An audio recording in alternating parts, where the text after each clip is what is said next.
Buenas noches a cada uno de ustedes. A nombre del Instituto Académico de Gestión Pública, le damos la más cordial bienvenida. Mi nombre es Leila Aguilar y hoy vamos a tocar cómo evitar las nulidades en una licitación o concurso público. Para ello contamos con la participación del doctor Héctor Inga Huamán. El doctor es abogado por la Universidad de San Martín de Porres, con estudios concluidos de maestría en gestión de políticas públicas, con un posgrado en la Universidad de Lima en Gestión Estratégica de las Contrataciones y Adquisiciones Públicas, con experiencia en contrataciones del Estado, en Derecho Administrativo, Asesoría Legal en Gestión Administrativa en entidades públicas y un amplio sentido de responsabilidad y compromiso hacia el trabajo. Es capacitador certificado por el organismo supervisor de las contrataciones del Estado, OCE, y actualmente es vocal del Tribunal de Contrataciones del Estado, OCE. En ese sentido, le damos la más cordial bienvenida, doctor Héctor. Como sabe usted, para nosotros siempre es un gusto tenerlo y poderlo escuchar atentamente a su disertación. Muchas gracias, Leili. ¿Cómo estás? Buenas noches a todos los participantes. Buenas noches a todos y cada uno de ellos y cada una de ellas también. El tema que hoy vamos a tratar es de suma importancia. ¿Por qué? Porque cuando estamos frente a una nulidad de un procedimiento de selección, ¿no? Normalmente significa que esto afecta a la oportunidad de la contratación, ¿no? Ocurre en muchos casos que ya se llevó a cabo todos los actos preparatorios, ya se aprobaron todos los documentos al interior de la entidad y se convoca el procedimiento de selección, ¿no? Y al momento de convocarse el procedimiento de selección, ya empiezan cada una de las etapas del procedimiento. Se llega a lograr aparentemente el objetivo, se otorga la buena pro y se presenta un recurso de apelación contra la buena pro, ¿no? Porque el impugnante puede hacer que ha quedado en segundo lugar y quiere de alguna manera cuestionar el resultado del procedimiento de selección, o a veces está cuestionando o impugnando la no admisión de su oferta, o que le han calificado mal, o que no le han evaluado adecuadamente su oferta, etc., ¿no? Y entonces cuando ya sea el titular de la entidad o el tribunal, cuando le corresponde al tribunal, fundamentalmente en licitaciones y concursos públicos, se aprecia que en muchos casos, efectivamente, lo que ha ocurrido es que el comité de selección, al momento de tomar la decisión de no admitir una oferta, por ejemplo, o de asignar puntajes a través de la evaluación, o de calificar o descalificar una oferta, se aprecia que esa decisión está directamente vinculada con un defecto que contiene las bases del procedimiento, ¿no? Y entonces ahí se hace una evaluación. Hay la posibilidad de conservar ese procedimiento, ¿no? Para que no se afecte la oportunidad y en un alto porcentaje, en promedio aproximadamente el 25% de los recursos de apelación que llegan al tribunal tiene como consecuencia la declaración de nulidad del procedimiento, ¿no? Y ese procedimiento se declara la nulidad a veces y se retrotrae a distintas etapas. Gran parte de ellos se retrotrae hasta la convocatoria. ¿Qué significa eso? Que los 2 meses y medio, 3 meses que ha durado la licitación o el concurso público se pierden. Y la entidad que tenía planificado contratar. ¿Por qué? Porque se ha generado una nulidad en el procedimiento que va a afectar directamente a la oportunidad de la contratación. Entonces, la nulidad debe evitarse lo más que se pueda. ¿Y qué hacer frente a ello? Ahora vamos a compartir con ustedes algunos aspectos vinculados con la. Vamos a ver, espero que no falle aquí la presentación. Quisiera que me digas, Lady, si se ve la presentación. ¿Sí? No, no se ve, doctor. Ah, Con la caramba. ayuda de Carito, a ver por ahí.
presenta las diapositivas, Caro.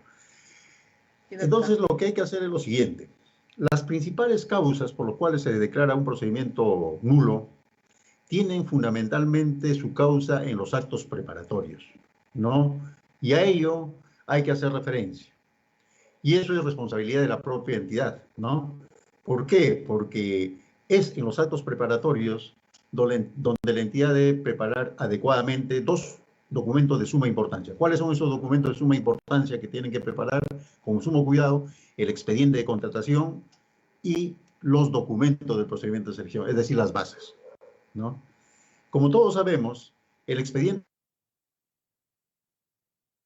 de información técnica y económica esencial que va a servir primero para el procedimiento de selección y luego ya para la ejecución del contrato, ¿no? Entonces, en este expediente de contratación no solamente va a haber información que tiene directa incidencia o relevancia en el procedimiento de selección, sino también va a tener mucha relevancia, ¿no?, en la ejecución del contrato. La siguiente, por favor. Ahí nomás, por favor. Entonces decíamos que uno de los documentos y en lo que hay que tener mucho cuidado en la elaboración al interior de las entidades es el expediente de contratación. Fundamentalmente, si podemos apreciar, este es un esquema del contenido del expediente de contratación. ¿En qué fundamentalmente se comete omisiones, errores que en muchos casos tienen efecto en la nulidad del procedimiento de selección? En el primer paso del expediente de contratación. Todos sabemos que el expediente de contratación se inicia cuando el área usuaria formula su requerimiento, ¿no? Cuando el área usuaria formula su requerimiento, tiene que adjuntar a ese requerimiento, en el caso de bienes, las especificaciones técnicas, en el caso de servicios, los términos de referencia, y lo mismo que en consultoría, y en el caso de obras, el expediente técnico. Y es en estos documentos donde suele incurrirse en errores, en omisiones, que a la postre van a generar probablemente la nulidad del procedimiento. Por ejemplo, al establecer, vamos a dar un ejemplo muy sencillo para que se evidencie cuáles son los errores en que suele cometerse a veces. Supongamos un requerimiento de un bien donde se adjuntan especificaciones técnicas y por desconocimiento del área usuaria, ¿no? Por desconocimiento del área usuaria se consigna una marca de un determinado bien, ¿no? Por desconocimiento del área usuaria. Esto va a pasar, como todos sabemos, al órgano encargado de las contrataciones, que si hace una revisión minuciosa podría darse cuenta de que se está pidiendo una marca determinada. Pero a veces ocurre lo que pasa mucho en las entidades públicas, y eso no sé qué debemos hacer para corregir, pero se invoca la corrección, es que normalmente empiezan a correr. Compra para ayer, le dice el responsable de la entidad a los amigos del órgano encargado de las contrataciones, y entonces todos empiezan a correr. Y como todos empiezan a correr, ¿no?, empiezan a tramitar con rapidez todos los documentos y no hacen la revisión adecuada. Y en el ejemplo que le estoy poniendo, el área usuaria consignó una marca, ¿no? El órgano encargado no se percató, hizo la indagación de mercado, estableció el valor estimado, consignó toda la información, pidió la certificación presupuestal correspondiente, ¿no?, determinó qué procedimiento de selección va a llevar a cabo y aprobó, eleva a la autoridad competente para la prueba. Nadie se dio cuenta de ese defecto. Pasa al comité de selección y el comité de selección también le dicen tenemos que convocar lo antes posible y el comité de selección tampoco se da cuenta de ese defecto, ¿no? Y en mérito de ahí empieza a elaborar las bases del procedimiento y lo que va a hacer el comité de selección, como todos sabemos, es simplemente hacer formar parte el requerimiento, las especificaciones técnicas de las bases del procedimiento de selección, ¿no? Y entonces, eso es lo que hace, elabora las bases del procedimiento de selección, llega a culminar la elaboración de las bases, eleva a la autoridad competente para su aprobación, lo aprueba y convoca el procedimiento de selección. Convoca el procedimiento de selección. Se convoca la licitación pública cuando se trata de bienes, ¿no? Y resulta que muchos proveedores se dan cuenta de ese defecto, o algunos proveedores en todo caso, para no generalizar. Algunos proveedores, por la experiencia que tienen, se dan cuenta de ese defecto y tienen el mecanismo de las consultas o de las observaciones, en este caso, para cuestionar esa especificación técnica, esa referencia a una marca específica, pero no lo hace. ¿Por qué? Porque espera el resultado del procedimiento, de tal manera que si él resulta ganador de la buena pro, simplemente no pasó nada y concluye el procedimiento. Qué bueno sería que eso ocurriera, ¿no? Pero resulta que ese que se había dado cuenta no resulta ganador de la buena pro. Resulta ganador de la buena pro su contrincante, su competidor, ¿no? Que no sabemos si se dio cuenta o no se dio cuenta de ese defecto, pero el hecho es que este que era el que pensaba que iba a ganar la buena pro, no resulta ganador de la buena pro, y entonces impugna el otorgamiento de la buena pro. Y él sabe, por la experiencia que tiene en el procedimiento de selección, en su participación en el procedimiento de selección, él sabe que él no puede cuestionar directamente el contenido de las bases, porque si no sería improcedente su recurso de apelación. Pero empieza a cuestionar la oferta que ha presentado el ganador de la buena pro. Y por ahí, ¿no?, da una indicación no directa de que esto tendría una deficiencia, estaría vinculado con una deficiencia. No lo dice expresamente, porque como sabe, como decimos, no puede impugnarla. Pero el hecho es que da algunas pautas, algún camino para que de alguna manera se pueda identificar esa deficiencia en las bases. ¿Ya? Y entonces, ya sea el titular de la entidad o el Tribunal de Contrataciones, en muchos casos determina eso. Sí, pues aquí hay un defecto, ¿no? Y cuando se corre traslado, porque como ustedes saben, ¿no? Ahora, para los efectos de declarar la nulidad de un procedimiento previamente, cuando es de oficio, tiene que correr el traslado. Cuando el tribunal corre traslado de esa nulidad, ahí sí ya se manifiesta. Él dice, sí hay un defecto en las bases. Cuando debió cuestionarlo oportunamente en la etapa de consulta, pero no lo hizo. Y entonces, ¿qué va a ocurrir? Evidentemente hay un defecto aquí en las bases, es contrario a la norma, ha afectado la competencia y una serie de principios, etcétera, ¿no? Se ha incurrido en una causal de nulidad. Entonces al tribunal no le queda otra porque no hay la posibilidad de conservar este acto. Entonces, ¿qué es lo que va a hacer el tribunal? Declarar la nulidad del procedimiento. ¿En qué etapa? Fíjense, ya pasó la etapa de convocatoria, ya pasó la etapa de consulta y observaciones, se integró las bases, se presentaron ofertas, se evaluó, se calificó, etcétera. Se otorgó la buena pro.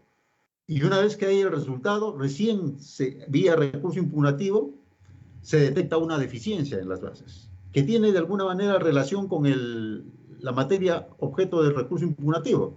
Y entonces el tribunal no encuentra un mecanismo que le permita conservar el acto. Y entonces, ¿qué es lo que va a hacer el tribunal? Declarar la nulidad del procedimiento. ¿Y hasta cuándo lo va a retrotraer? Hasta la convocatoria. Para que previa corrección de esa deficiencia detectada, se vuelva a convocar el procedimiento de selección.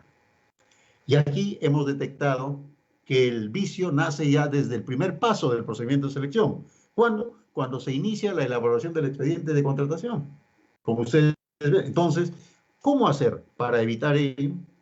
Simplemente que las entidades tengan sumo cuidado, ¿no? Sumo cuidado en la elaboración de este documento de relevancia que es el expediente de contratación. Y así podemos dar varios ejemplos del contenido del expediente de contratación, ¿no? Pero solamente uno para que lo que queremos es relevar que una de las causas que genera la nulidad de los procedimientos es porque hay deficiencias en los documentos del procedimiento que luego se trasladan como antecedente al expediente de contratación, porque vuelvo a reiterar, lo único que hace el comité de selección cuando elabora las bases es lo que aparece en el expediente de contratación lo hace formar parte de las bases, porque el comité de selección no puede modificar ni una coma, como se dice del informe, de la información que recibe en el expediente de contratación. Entonces, ¿cuándo se han generado específicamente la nulidad? Al momento en que se elaboró el expediente de contratación. ¿Ya? La siguiente diapositiva, por favor, Carol. Otra deficiencia que suele cometer, y esto en mayor medida, en mayor, digamos, porcentaje, es por la deficiencia en las bases, que es otro documento que elabora la propia entidad. Y hemos resaltado de rojo fundamentalmente, ¿no?, las partes de las bases en que suele cometerse muchos errores, muchas deficiencias y que a la postre generan la nulidad del procedimiento. Estamos en la diapositiva observando lo que se conoce como la sección específica de las bases estándar, ¿no? Que como ustedes saben, hay la obligatoriedad de todas las entidades del Estado de utilizar esas bases estándar que ha elaborado y aprobado el OCE. No pueden omitir utilizar esas bases. Y entonces, en esas bases estándar, ¿qué es lo que se establece como disposiciones complementarias? Y lo hace para resaltar y para que el operador, el comité de selección, que es el que va a elaborar el expediente, las bases de una licitación o de un concurso público, pueda percatarse de que tiene que tener en cuenta algunas notas importantes, ¿no? o algunas recomendaciones fundamentales que están en un color distinto de la letra en color negro, están en color azulino o están en color azul. ¿Para qué? Para que el comité de selección no los omita. Pero lamentablemente hay comités de selección que omiten tener en cuenta esas disposiciones complementarias, que son notas relevantes, notas importantes, o avisos importantes que se consigna cuando se elaboran las bases, ¿no? Y entonces, cuando no tienen en cuenta esas disposiciones complementarias contenidas en esas letras de color azulino o de color rojo que están en las bases estándar, incurren en errores. ¿En qué errores fundamentalmente incurren los comités de selección en las bases? Cuando elaboran las bases. En el primer capítulo, capítulo 1 de la sección específica de las bases estándar, fundamentalmente donde cometen muchos errores es en esa parte, en lo que está de rojo, en el plazo, ¿no?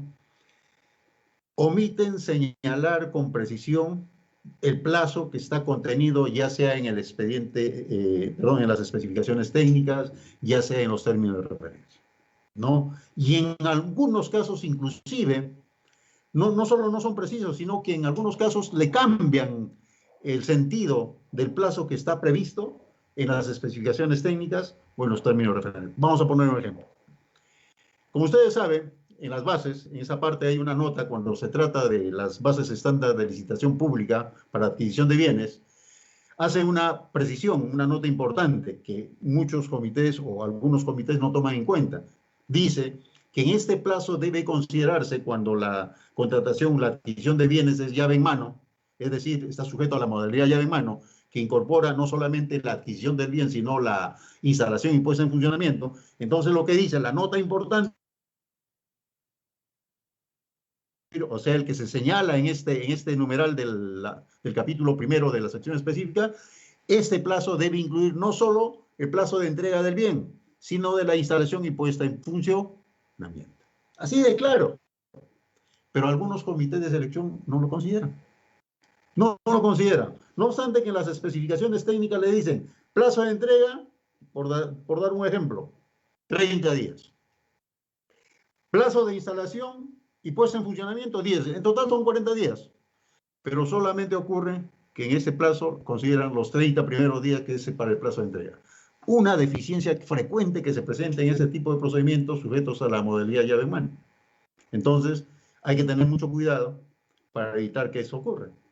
Leer con detenimiento, por eso el comité de selección cuando elabora las bases, tiene que leer con detenimiento la información que recibe, porque eso lo obtiene, ¿no?, del expediente de contratación, como señalábamos anteriormente, ¿no?, sino que hay un error al momento que se consigna el plazo, ¿no?, en esa parte de las bases de un procedimiento de selección. Luego vamos al capítulo 2 de la sección específica, que son las reglas del procedimiento de selección propiamente dicho. ¿Y dónde es que se incurre mayormente en errores o en deficiencias? Igual que en el capítulo 1, en lo que está resaltado de color rojo.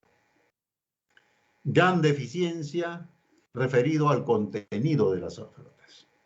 En las bases estándar, todos los que han tenido la oportunidad de revisarlo y aplicarlo permanentemente, es claro y terminante cuando dice: las especificaciones técnicas en el caso de bienes, los términos de referencia en el caso de servicios, ¿no?, o las características de la obra, puede acreditarse, dice las bases estándar, le da dos opciones a todas las entidades, ¿no? Porque en esa parte tiene que regularse fundamentalmente aquellos documentos que van a determinar la admisión o no admisión de las ofertas. Y en ese sentido, las bases le dice con claridad, específicamente en lo que incurren en error normalmente las entidades: acreditar las especificaciones técnicas, los términos de referencia o características de la obra. Y las bases le dice a las entidades: entidad, tú tienes una opción, ¿no? La primera opción que tienes es simplemente pedir la declaración jurada del anexo 3. Si tú consideras que por la naturaleza del bien que estás adquiriendo, del servicio que estás contratando o de la obra que se va a ejecutar, es suficiente la declaración jurada, eso es lo que puedes pedir, simplemente que con una declaración jurada del anexo 3 acredites. Es una opción que tiene. Obviamente, tú tendrás que evaluar en qué casos aplica solamente esa opción, porque habrá algunos casos que reviertan cierta complejidad o envergadura que no va a ser suficiente esa declaración jurada, porque eso podría más bien generar problemas posteriormente en la ejecución del contrato.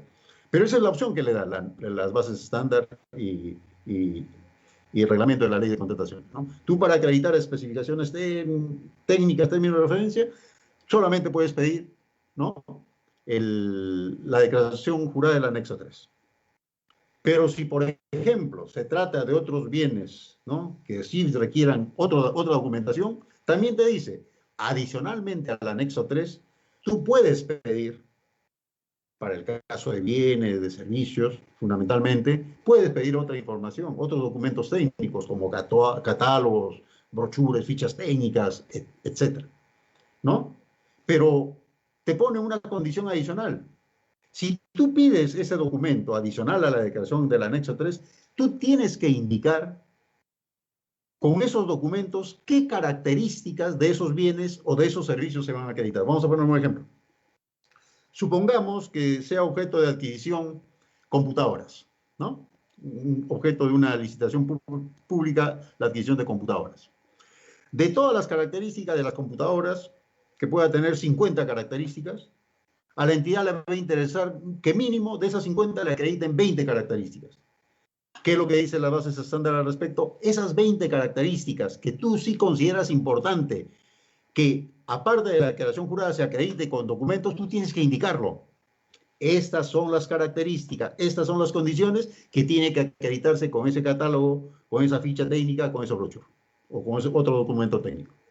Pero esas dos condiciones establecen las bases estándar, pero en muchos casos no se cumplen. Simplemente se pone declaración jurada del anexo 3, otros documentos. Se omite señalar con esos otros documentos qué características se va a acreditar. O a veces simplemente se pone documentos, se acreditarán todas las características. Eso tampoco es procedente. Tiene que indicarse de la totalidad qué características son las que tiene que acreditarse.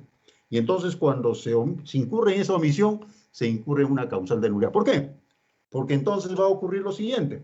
A alguien no se le va a admitir la oferta, ¿no?, porque no ha acreditado supuestamente con un catálogo determinada característica, ¿no? Y entonces este postor va a impugnar la no admisión de su oferta. Y cuando se evalúa, se determina, oye, pero tú que le has descalificado, o no les has admitido, perdón, la oferta, en la parte correspondiente de documentos que deberían formar parte del mínimo del contenido de la oferta, no ha señalado qué características eran las que tenían que acreditarse con ese catálogo. Por tanto, no tienes tú no tienes sustento para la no admisión de la oferta. Pero resulta que la entidad dice, no, pero es importante. ¿Por qué? Porque el área usuaria lo ha señalado. Tanto así lo ha señalado que en el capítulo 3 de requerimiento, ahí está la exigencia. Eso no es suficiente. Y entonces, cuando la entidad señala que si es necesario que presente ese documento, que se acredite, perdón, esa característica con ese otro documento adicional, ahí estamos frente a un claro, ¿no?, a una clara causa de nulidad del procedimiento. ¿Por qué? Porque lo que estaba contenido aquí en el requerimiento, en las especificaciones técnicas, en los términos de referencia, tú debiste trasladarlo como contenido, como exigencia aquí en esa parte de las bases, referido al contenido de la oferta. Porque si solo lo dejaste aquí en las especificaciones técnicas, estamos frente a una regla que no son objetivas, que no son claras, que no son transparentes. ¿Por qué? Y le voy a dar un ejemplo. Hace un par de años atrás llegó al tribunal un recurso de apelación donde hubo 12 postores que se presentaron en un procedimiento de selección. 12 postores. Y en la parte referida al contenido de la oferta se habían exigido 8 documentos. Y entonces el comité había empezado a verificar las condiciones de admisión y eliminó a 11 postores. Y solamente quedó un solo postor, el postor número 12. Y entonces uno de ellos fue el que impugnó y dijo, ¿cuál es el argumento para no admitir mi oferta si yo he presentado los 8 documentos que tú me estás exigiendo en la parte referida al contenido de la oferta? Cuando el comité absuelve el traslado, dice, no, pues, pero no te has dado cuenta que en la parte referida al requerimiento te pedíamos 2 documentos adicionales. Y el único que se dio cuenta de ello fue el postor número 12. Y como era el único, fue el único que admitimos y a todo lo demás no admitimos su oferta. Aquí se evidenció, ¿no? Adicionalmente, y ya el tribunal dispuso que se abra la investigación correspondiente, que exprofesamente el comité de selección había omitido trasladar este requisito que estaban, estas exigencias que estaban en el requerimiento, hacerlo formar parte de, de este capítulo referido al contenido de las ofertas, ¿no? Que dieron lugar a ese tipo de consecuencias. Eliminar 11 ofertas y solamente una, que aparentemente era el único que se había dado cuenta que aparte de los 8 documentos que pedían aquí en el contenido de la oferta, había 2 más que se pedían aquí en el requerimiento. Eso no es correcto, ¿no? Y entonces lo que hizo el tribunal en este caso fue declarar la nulidad del procedimiento. Otro supuesto, donde suele presentarse también deficiencias, omisiones, ya hay un resultado de la buena prueba, ¿no? Ya hay un resultado de la buena prueba. Por tanto, ya hay un ganador de la buena prueba y ha quedado consentida y todo lo demás, y empieza, el trámite de perfeccionamiento del contrato. Y aquí resultan sorpresas, ¿no? Igual, en la parte referida a requisitos para perfeccionar el contrato, que está en el capítulo 2 de las bases estándar, hay la obligación de consignar con precisión todos los documentos que tiene que presentar el ganador de la buena prueba para perfeccionar el contrato. Y en muchos casos no se cumple con ello. Igual que en el caso anterior, hay situaciones que se quedan en el requerimiento, en las especificaciones técnicas y no se trasladan a formar parte de los requisitos para el perfeccionamiento del contrato. Entonces se da con la sorpresa de que pierde la buena prueba y a veces algunos cuestionan ello porque cuando le formulan el requerimiento, te has olvidado ese documento y entonces un proveedor le dice, oiga, pero aquí en los requisitos me estás pidiendo 10 documentos, yo te he presentado los 10, tú me estás pidiendo 2 más, aquí no está, por tanto yo no tengo la obligación de entregarte. Y en este caso el órgano encargado de las contrataciones que se encarga del trámite de suscripción. No, pero aquí en la parte de requerimiento hay 2 documentos más que se te exige, que tienes que presentar. Pero eso no es correcto, en un caso específico que ocurrió. En ese caso, obviamente, ¿no? Se determinó declarando fundado el recurso de apelación. Aquí como no era directamente que podía ser la conservación del acto, aquí se conservó. Un caso específico que tengo ahora en la memoria, se conservó el acto, ¿no? Y se declaró fundado el recurso y se dispuso que se suscribe el contrato con el ganador de la buena prueba, ¿no? Entonces, pero hay ese tipo de defectos que generan, ¿no? Falta de objetividad, falta de transparencia en la regla de juego. Otra parte de las bases de donde suele incurrirse en errores y en omisiones, es en el capítulo 3,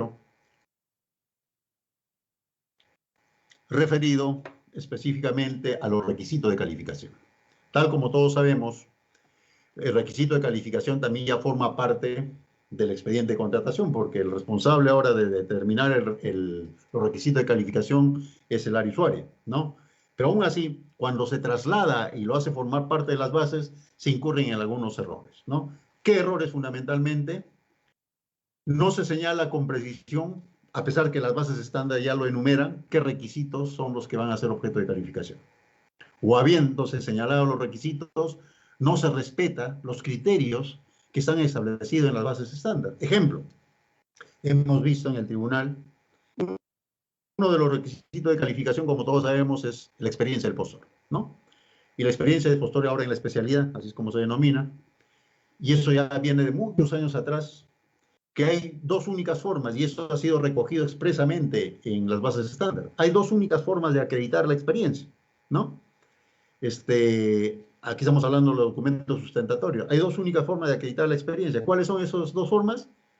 Contrato y su conformidad, ¿no? O la alternativa a esa forma de acreditar es comprobante de pago cuya cancelación se acredite fehacientemente. Esas son las 2 únicas formas de acreditar la experiencia del postor, ¿no? Pero en algunos casos hay bases que cambian esos criterios y empiezan a mezclar, exigen contratos con facturas, conformidades con facturas, etcétera, y generan un caos a los proveedores que están participando en el procedimiento de selección. Eso es en cuanto a los documentos sustentatorios. Y en cuanto a los criterios, como ustedes saben, el criterio ya también que viene de hace muchos años atrás, en el caso de la experiencia, es simplemente monto de la contratación, monto de la facturación, como se denomina también. Y hemos visto casos en el que se cambia el criterio, número de contratos, ¿no? Tiempo de los contratos, etcétera, etcétera. Se cambia totalmente el criterio establecido clara y expresamente en las bases estándar. La siguiente diapositiva, por favor.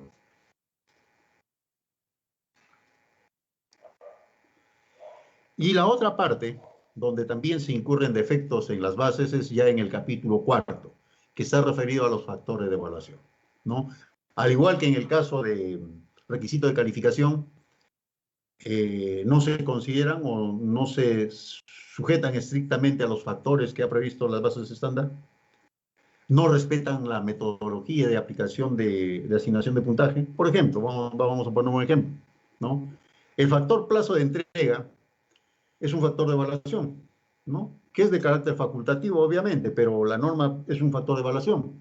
Y en todas las bases estándar se establece que la metodología, el criterio para asignar el puntaje son rangos. De tales días a tales días tal puntaje, de tales días a tales días tal... Esos son rangos, ese es el criterio de rango para asignar puntaje. Así de claro están las bases. A pesar de eso, hay comités de selección que le cambian el criterio y le establecen la regla de 3, ¿no? Directamente proporcional o a veces inversamente proporcional. Entonces cambian la regla de juego totalmente. Y luego también ocurre con la documentación sustentatoria, ¿no? También hay muchas deficiencias que se incurren en la documentación sustentatoria. Y entonces aquí yo quiero hacer un comentario general, ya referido a las bases estándar. Tal como hemos, ya como es de conocimiento de ustedes, las bases estándar vienen utilizándose aquí en el Perú desde el año de fines de 2007, comienzo de 2008. Antes no había bases estándar, ¿no? Entonces cada entidad elaboraba las bases a su saber y entender, ¿no? Luego, cuando ya se incorporaron las bases estándar, empezó una versión de las bases estándar que era un documento único, no había sección general ni sección específica, era un único documento. Y gran parte de ello debería ser completada por parte de las entidades. Luego se dividió en sección general y sección específica. Y la sección específica es la que puede modificarse y adecuarse al objeto del proceso de selección que se está convocando. Pero en esa primera época, 2012 para adelante, se daba cierto margen de discrecionalidad. Pero a partir del 2016, ya ese margen de discrecionalidad se ha reducido sustancialmente para los comités de selección. Tu comité de selección no puedes utilizar factores ni requisitos de calificación distintos a los que están previstos en las respectivas bases estándar. Y cuando elijas esos factores, algunos que son de carácter obligatorio y otros de carácter facultativo, lo mismo que los requisitos de calificación, cuando tú elijas incorporar en tu procedimiento alguno de esos requisitos o alguno de esos factores, tienes que sujetarte a las reglas que te establece la respectiva base estándar. Tú no puedes cambiarle las reglas referidas a la determinación de los factores, a la metodología para asignación o para la calificación, al puntaje en el caso de evaluación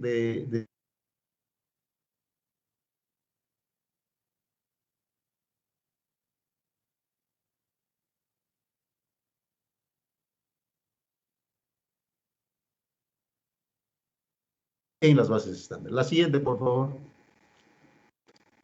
Tal como ustedes pueden ver, las principales causas que generan la nulidad de procedimientos se generan al interior de la entidad, porque elaboraron mal el expediente de contratación o elaboraron mal las bases del procedimiento. La siguiente, por favor.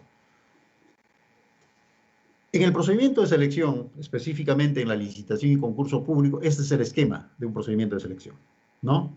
Tiene distintas etapas: la convocatoria, el registro de participantes, la formulación de consultas y observaciones, ¿no? La absolución, la integración, luego viene la presentación de ofertas, la evaluación, calificación y otorgamiento de la buena prueba. Fundamentalmente, ¿en qué casos es que se incurre en nulidad? Y como ustedes van a poder ver, gran parte de las causales de nulidad tiene que ver fundamentalmente con la etapa de consulta y observaciones e integración de las bases, con la etapa de presentación de ofertas, de evaluación y calificación de ofertas, ¿ya?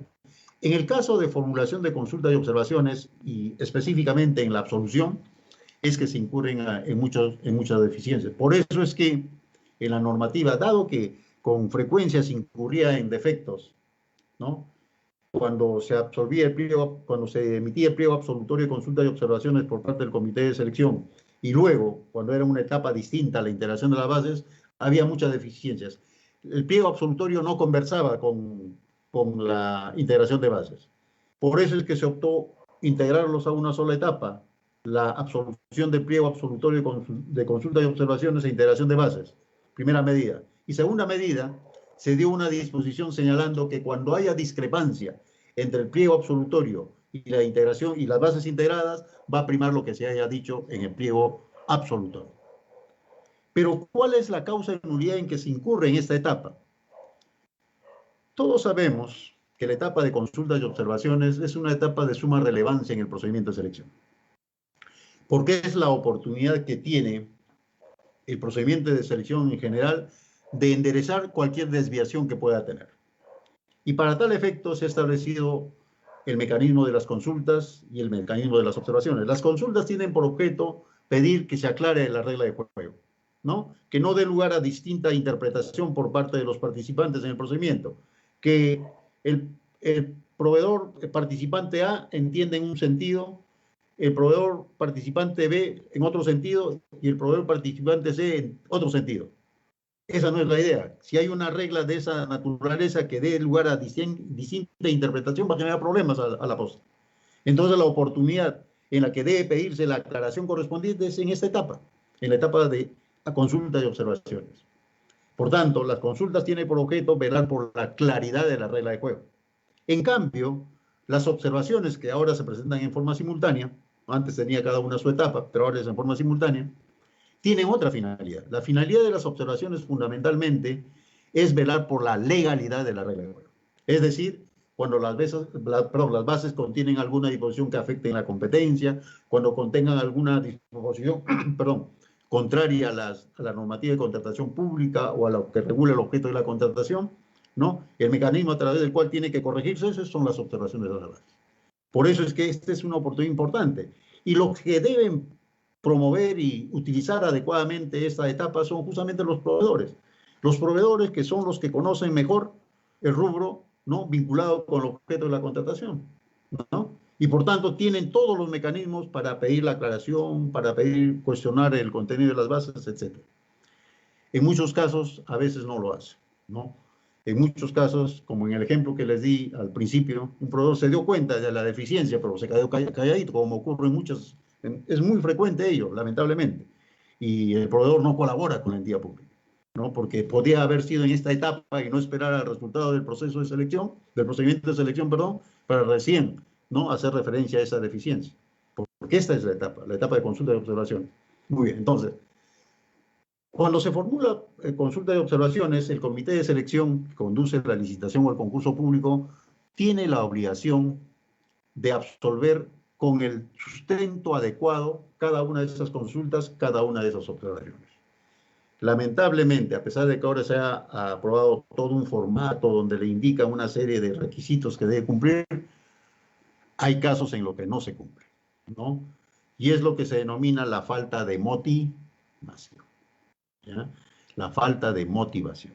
Entonces, todavía hay pliegos absolutorios de consultas o de observaciones que le dicen al momento de absolver a una consulta fundamentalmente, ciñarse a la base. Oye, pero si le estoy pidiendo justamente que me aclare porque no entiendo. Y cuando el comité de selección le dice ciñarse a la base, no le está diciendo absolutamente nada, ¿no?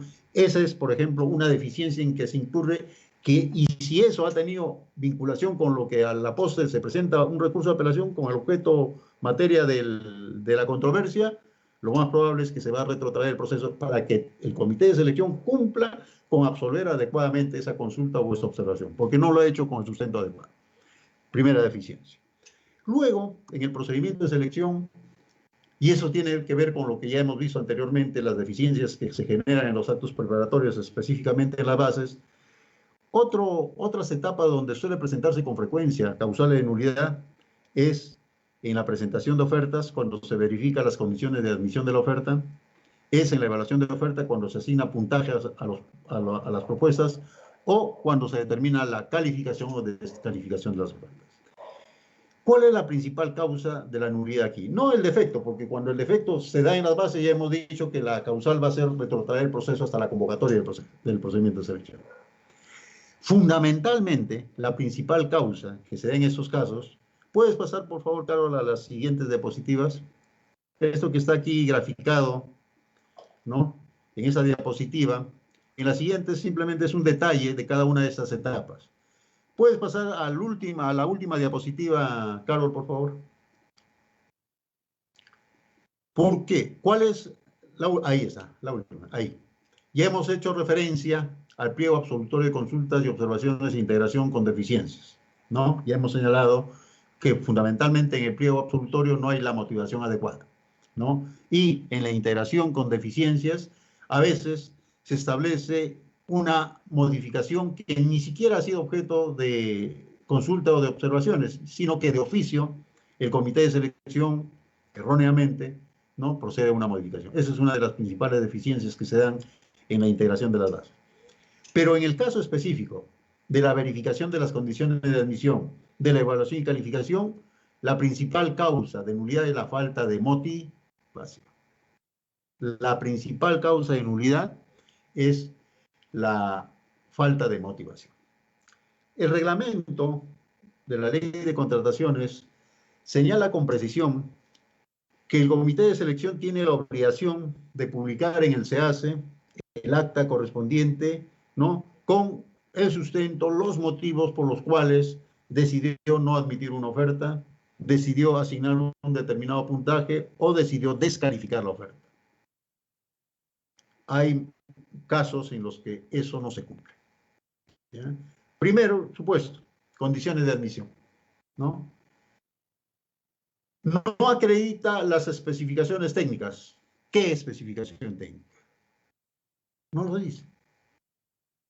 No acredita la experiencia, el requisito de calificación de experiencia, por tanto, descalificado. Pero ¿en qué consiste el incumplimiento? ¿Qué es lo que no está acreditando? La cantidad, la antigüedad del contrato, etc. ¿Cuál es la razón por la cual no se está validando los documentos que está presentando? No se sustenta, no se motiva la decisión. Y recién cuando ya se presenta el recurso impugnativo, lo que ocurre es que la entidad, a través del área legal, ¿no? Y a veces con la participación de los miembros del comité de selección, recién, ¿no? Esbozan, recién señalan cuáles son las razones por las cuales habrían decidido no admitir la oferta, habrían decidido descalificar la oferta. Y entonces, ¿qué va a ocurrir ahí? Se está afectando el derecho al debido procedimiento, ¿no? La obligación que tienen de motivar sus decisiones, porque de haberse motivado no hubiese presentado el recurso impugnativo, probablemente el postor en este caso. Entonces, una de las principales causas que se dan en la etapa de verificación de condiciones de admisión, evaluación y calificación es que no hay una motivación adecuada de la decisión adoptada por el comité de selección. Y finalmente, al final ya del procedimiento de selección, ya lo hemos referido también en la parte de los actos preparatorios en las bases. En las bases hemos señalado que tiene que ver con el incumplimiento que tiene el comité de selección de consignar con claridad qué documentos tiene que presentar el postor ganador de la buena pro. Aquí la causa es distinta. Aquí es que no se cumple con el procedimiento señalado por la norma para la formalización del contrato. Como todos sabemos, ahora la norma es más clara que las anteriores. La norma vigente dice con precisión lo siguiente: una vez que se ha registrado en el SEACE el consentimiento de la buena pro, el ganador tiene 8 días hábiles siguientes para los efectos de presentar la documentación, ¿no? Una vez que presente la documentación, la norma dice, ahora la entidad tiene un plazo perentorio de 2 días para los efectos de verificar que está todo correcto o de comunicarle a ese postor que ha presentado la documentación de que tiene que subsanar, ¿no? Ya sea que los documentos que ha presentado tienen deficiencias o errores, o ya sea que falta la presentación de algunos documentos. A ambos supuestos, ahora tiene que darse plazo para la subsanación.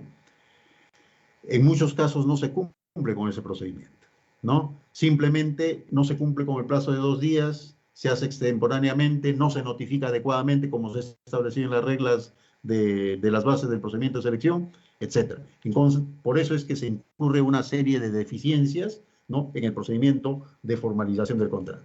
Entonces, La recomendación fundamental, teniendo en cuenta lo que hemos señalado en esta reunión, es que en gran parte de los casos, las causas de la nulidad de los procedimientos es por la propia deficiencia de la entidad pública, ya sea que cometió errores al momento en que elaboró el expediente de contratación, pero fundamentalmente en los documentos del procedimiento en las bases, o ya sea que en el mismo procedimiento de selección, cuando toma una decisión, no lo motiva adecuadamente.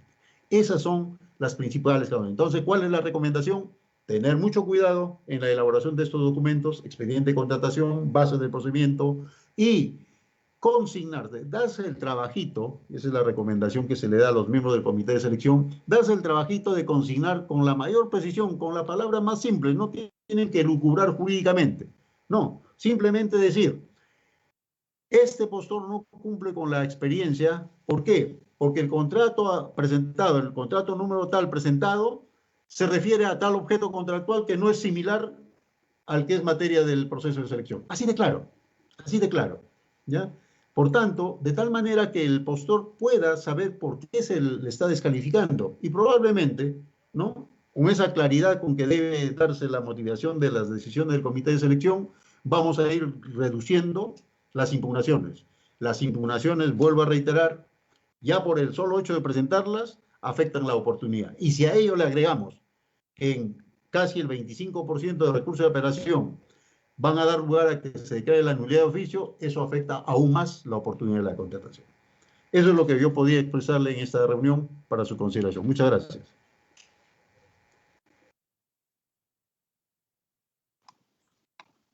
Muchas gracias, doctor.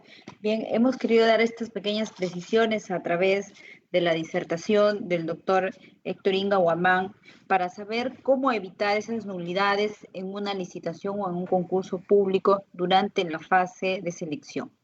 Bien dicho por el doctor, todas las precisiones y recomendaciones espero que les sirvan a todos los funcionarios y servidores públicos, al igual que los proveedores del Estado, y puedan contribuir de esta manera en la etapa de consultas y observaciones para ir mejorando algunos errores o deficiencias o alguna vulneración al principio de legalidad.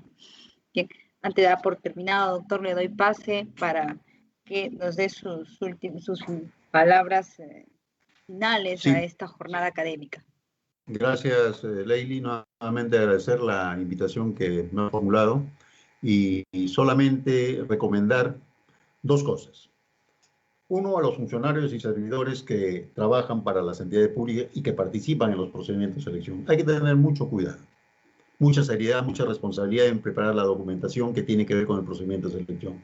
De tal manera que eso pueda reducir la posibilidad de impugnaciones y, lo que es más, la posibilidad de que se puedan anular nuestros procedimientos de selección. Y a los proveedores, colaboración. Ustedes tienen que colaborar con la entidad, ¿no? No solo en la ejecución del contrato, sino fundamentalmente en el procedimiento de selección.